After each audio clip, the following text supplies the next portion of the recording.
नमस्ते दोस्तों, Hindi Mahadev academy online class में आप सभी का स्वागत है।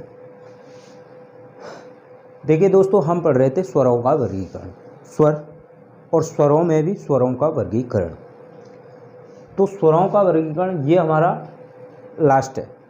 मुंह खुलने की स्थिति के आधार पर, मुंह खुलने की स्थिति के आधार पर, मुंह खुलने की स्थिति के आधार पर 4 प्रकार के होते हैं: समृत स्वर, अर्धसमृत स्वर, विवृत स्वर और अर्धविवृत स्वर। समृत स्वर, समृत कहते हैं किसी कोई चीज़ कम हो, कोई चीज़ कम हो। मैंने आपको इससे पहले वाली जो वीडियो थी उसमें भी बोला है आप किस समृत, यानी इन शब्दों को पकड़िए आप। अगर आप ये शब्द पकड़ गए और ये शब्द पकड़ के दिमाग में रखिए, परिभाषा खुद याद हो जाएगी, और परिभाषा याद हो जाएगी तो समृत स्वर क्या होते हैं ये भी पता चल जाएगा आपको। समृत कहते हैं कोई चीज़ कम हो, कोई चीज़ कम हो, थोड़ी हो, यानी थोड़ा। तो जिन स्वरों के उच्चारण में मुख, किसकी बात चल रही है? मुंह की। तो मुख कम खुलता है उन्हें समृत स्वर कहते हैं। जिन स्वरों के उच्चारण में मुख कम खुलता है उन्हें समृत स्वर कहते हैं। समृत स्वर ई, ई ऊ ऋषि, ई ऊ ऋषि। देखिए, आप जब उच्चारण करते हो ना ई ऊ ऋषि, तो अपने मुंह की स्थिति देखिए आप कैसी है, कम है या ज़्यादा है, कम है या ज़्यादा है। कम है समृत स्वर, ई ऊ ऋषि। अब नंबर 2 अर्धसमृत स्वर। समृत यानी कम, अर्ध यानी आधा। किससे आधा? समृत से आधा। समृत स्वर कम और अर्धसमृत यानी आधा। किसका आधा? समृत का आधा। तो अर्धसमृत स्वर, तो समृत का भी आधा। तो कम तो है लेकिन समृत से भी कम।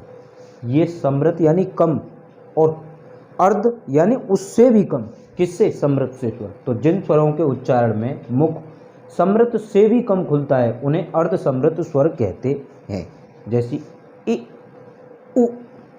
और वैसे भी देखिए आप, इ पहले आता है, किस में आएगी? अर्धसमृत में। ई समृत में आएगी, ई। उ अर्धसमृत में आएगा, उ। उ और ऊ समृत में आएगा। अर्धसमृत में इ, समृत में ई, अर्धसमृत में उ, समृत में ऊ और समृत में ऋषि। अब बात करते हैं विवृत। विवृत उसे कहते हैं जो बड़ा हो, विवृत उसे कहते हैं जो बड़ा हो। अब इसकी परिभाषा कैसे बनाई जाएगी? तो जिन स्वरों के उच्चारण में और जो बड़ा होता है वो अधिक होता है, जो बड़ा होता है वो अधिक होता है। तो जिन स्वरों के उच्चारण में मुख सबसे अधिक खुलता है उन्हें विवृत स्वर कहते हैं। फिर से देखिए आप, विवृत उसे कहते हैं जो ज़्यादा हो, जो अधिक हो। अब किसकी बात चल रही है? मुंह खुलने की स्थिति के आधार पर। तो विवृत स्वर यानी जिन स्वरों के उच्चारण में मुख सबसे अधिक खुलता है उन्हें विवृत स्वर कहते हैं। विवृत स्वर आ, मुंह की स्थिति देखिए आप, आ, ए औ, आ ए औ। ये क्या है? आ ए औ, विवृत स्वर। अब अर्धविवृत स्वर। विवृत यानी बड़ा, यानी अधिक, अर्ध आधा। अब किसका आधा? विवृत का आधा। तो देखिए, जिन स्वरों में मुख विवृत से कम खुलता है, अधिक तो खुलता है लेकिन कम खुलता है। किससे? विवृत से कम खुलता है। तो जिन स्वरों में मुख विवृत से भी कम खुलता है उन्हें अर्धविवृत स्वर कहते हैं। या फिर जिन स्वरों के उच्चारण में मुख विवृत से कम खुलता है उन्हें अर्धविवृत स्वर कहते हैं। अब देखिए, आ विवृत में आया ना, तो आ, अब अ छोटा कहाँ आएगा? ये तो बड़ा है ना, छोटा कहाँ आएगा? अर्धविवृत में। विव्रत में देखिए ए आई, देखो ए आई। अब ये बड़ी वाली आई, ये बड़ी वाली ए या आई बोलते हैं, इसे आई है, इसे औ औ। अब देखिए आई, आई कहाँ पे आया? बड़े में। बड़ा क्या है? विव्रत। अब इसका आधा अर्धविव्रत, तो ए क्या आएगा? ए। विव्रत में औ, अब इसका छोटा अर्धविव्रत में ओ।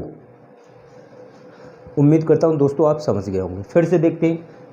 मुंह खुलने की स्थिति के आधार पर 4 प्रकार के समृत स्वर, अर्धसमृत, विव्रत, अर्धविव्रत। समृत स्वर उन्हें कहते हैं जो यानी मुख कम खुलता है। समृत में मुख कम खुलता है, अर्धसमृत में मुख उससे भी कम खुलता है, विव्रत में अधिक खुलता है, अर्धविव्रत में विव्रत से थोड़ा कम खुलता है, क्योंकि अर्ध या अर्ध यानी आधा। समृत स्वर आप इन्हें याद कीजिए। समृत स्वर ई उ औ, अर्धसमृत स्वर ई उ, विव्रत स्वर आ ए औ, अर्धविव्रत स्वर अ ए औ। उम्मीद करता हूं दोस्तों आप समझ गए होंगे। इसका आप स्क्रीनशॉट लीजिए।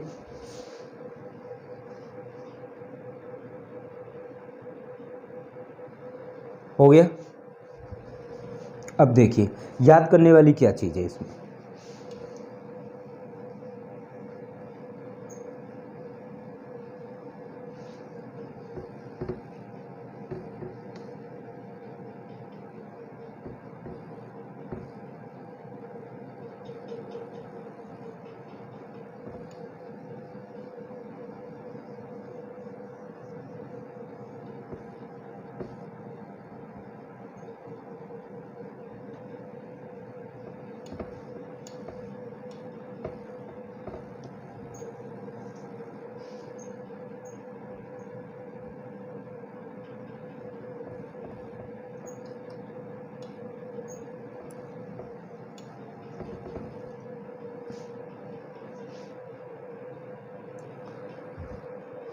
समृत, अर्धसमृत यहाँ डालिए।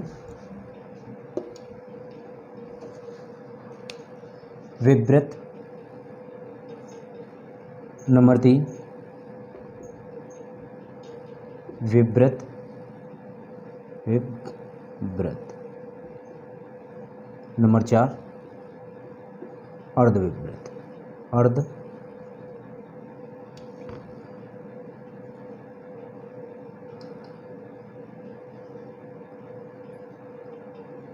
विव्रत।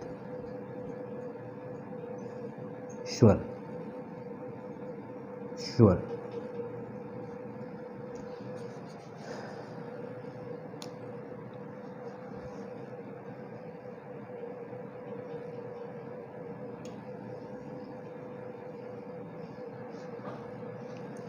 नंबर 4 आप ऐसे लिखिए।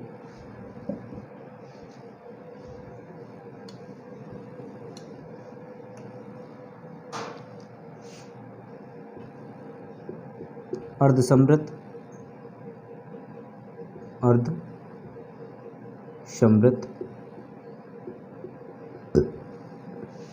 स्वर। नंबर 3 विव्रत स्वर,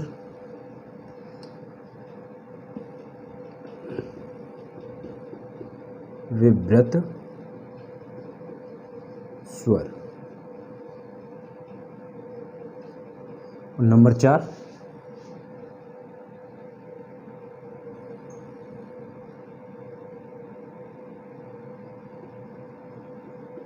अर्धविव्रत।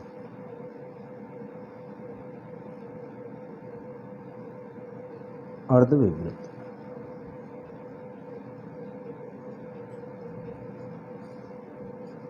अर्धविव्रत स्वर।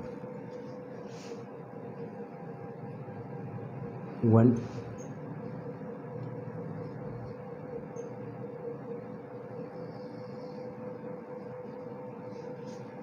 4 प्रकार। देखिए इसमें क्या आएगा?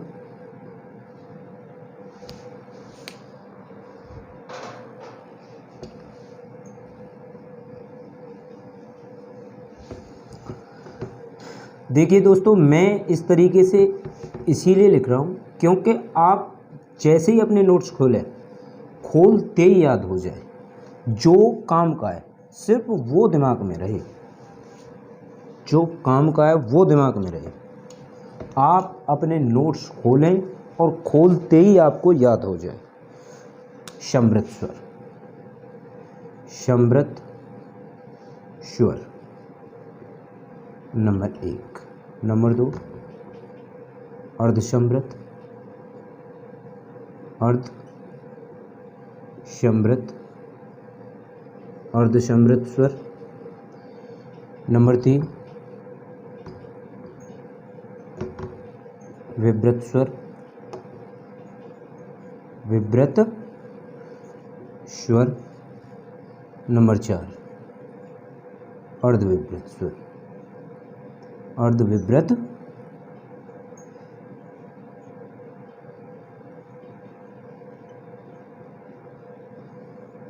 विव्रत स्वर। बस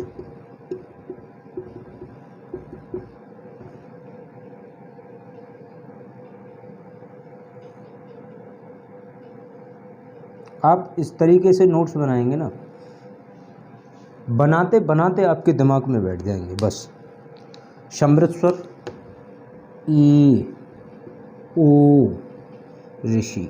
और देखिए दोस्तों, जब भी कुछ आप नोट्स बनाएं अपने, जब भी कुछ लिखें बोल बोल कर लिखें।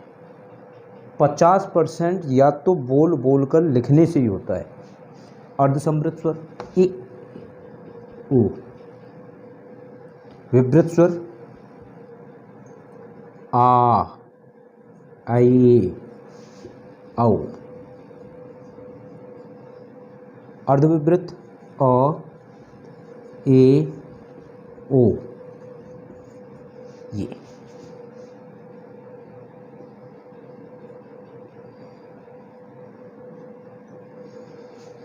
ये आपके 4 प्रकार हुए। इसके बाद हम देखेंगे स्वरों का उच्चारण स्थान। स्वरों का उच्चारण स्थान, आप इसका स्क्रीनशॉट लीजिए।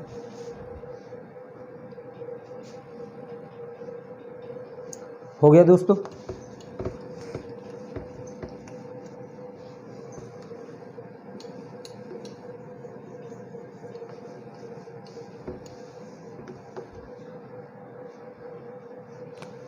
स्वरों का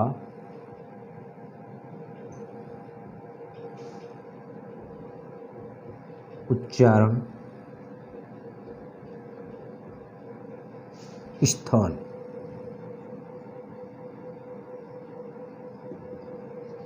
स्वरों का उच्चारण स्थान।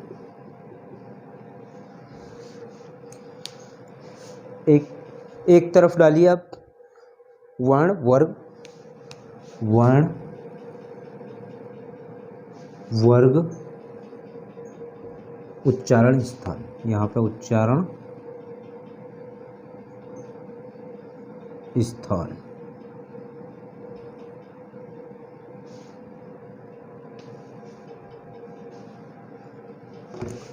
अ आ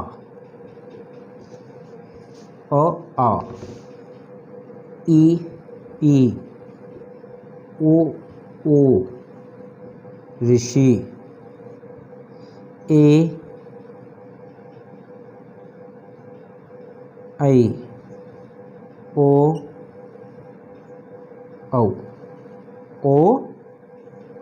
औ। ये वर्ण, ये वर्ग, ये उच्चारण स्थान। देखिए आ कंठ वर्ग में, ई तालव्य वर्ग में, तालव्य। ओ ओष्ठ में, ओष्ठ वर्ग में। ऋषि मूर्धन्य में, मूर्धन्य वर्ग, मूर्धन्य वर्ग। ए आई आएगी आपकी कंठ तालव्य में, कंठ तालव्य। कंठ तालव्य, और ओ औ कंठोष्ठ, कंठ ओष्ठ। अ आ उच्चारण स्थान कंठ, कंठ से। ए उच्चारण स्थान तालु से, तालु, तालु से। उ उच्चारण स्थान ओष्ठ से, ओष्ठ, ओष्ठ से। ऋषि मूर्धन्य, मूर्धन्य, मूर्धन्य। ए आई कंठ तालव्य, कंठ तालव्य, कंठ तालव्य। ओ औ कंठोष्ठ, कंठ ओष्ठ, कंठोष्ठ।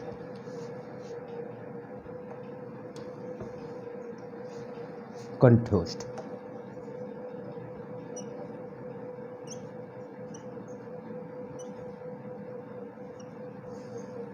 कंठोष्ठ।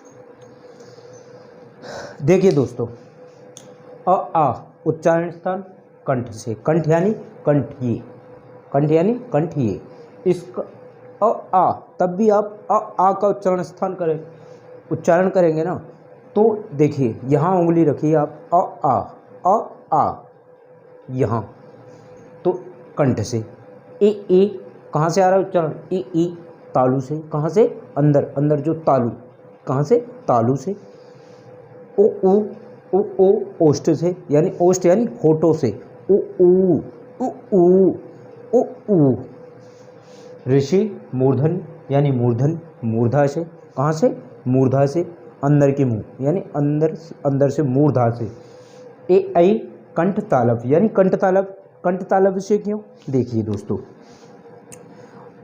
अ प्लस ए, हमने आपसे पहले चर्चा की कि ए आई कहाँ से, देखिए ये ए कहाँ से आया, अ प्लस ई बराबर, ये कहाँ से आया, आई, अ प्लस ई बराबर ए। अब अ का उच्चारण स्थान क्या है, कंठ, अ का उच्चारण स्थान कंठ, तो देखिए कंठ। अब ई, और ई किस वर्ग का है, तालव्य क्या, अ किस वर्ग का है, कंठ का। ई किस वर्ग का है, तालव्य का, तालव्य, तालव्य का। उच्चारण स्थान क्या होगा इसमें, कंठ, कंठ, कंठ तालव्य, तालव्य। देखिए कंठ और तालव्य यानी कंठ एवं तालव्य। इसी प्रकार ओ औ, ओ कहाँ से आया, अ प्लस ओ बराबर ओ, बराबर ओ। अब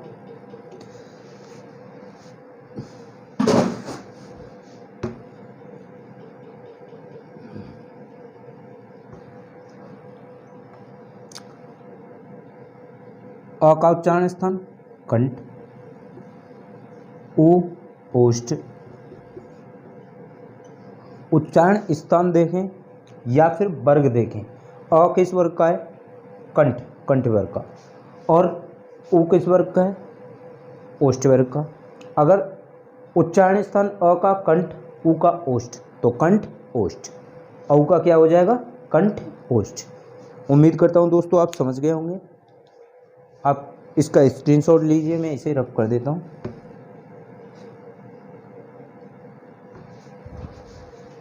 लीजिए आप,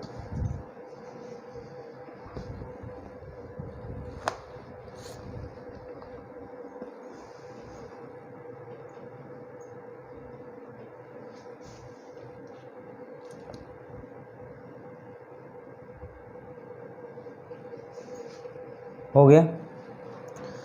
देखिए दोस्तों, अभी ये छोटा सेटअप है और दिक्कत भी बहुत हो रही है। मैं कोशिश कर रहा हूँ थोड़ा बड़ा सेटअप हो जाए। थोड़ा और सिस्टम हो जाए, आपके कदम से कदम, यानी आपसे ज़्यादा मेहनत करके मैं खुद यहाँ आता हूँ। कितनी मेहनत लगती है ये आप सोच भी नहीं पाओगे। हम फिर भी धीमे धीमे धीमे धीमे चलेंगे। देखो दोस्तों, क्या मोटिवेशन दूँ? आप पढ़ो, पढ़कर आगे बढ़ो, यही सबसे बड़ा मोटिवेशन है। और इस एज पे क्या आपको मोटिवेशन देना? चींटी रैंक कर चलती है ज़मीन पर, ज़मीन के किसी भी हिस्से को वो छोड़ती नहीं है जहाँ से वो रैंकर ना निकले।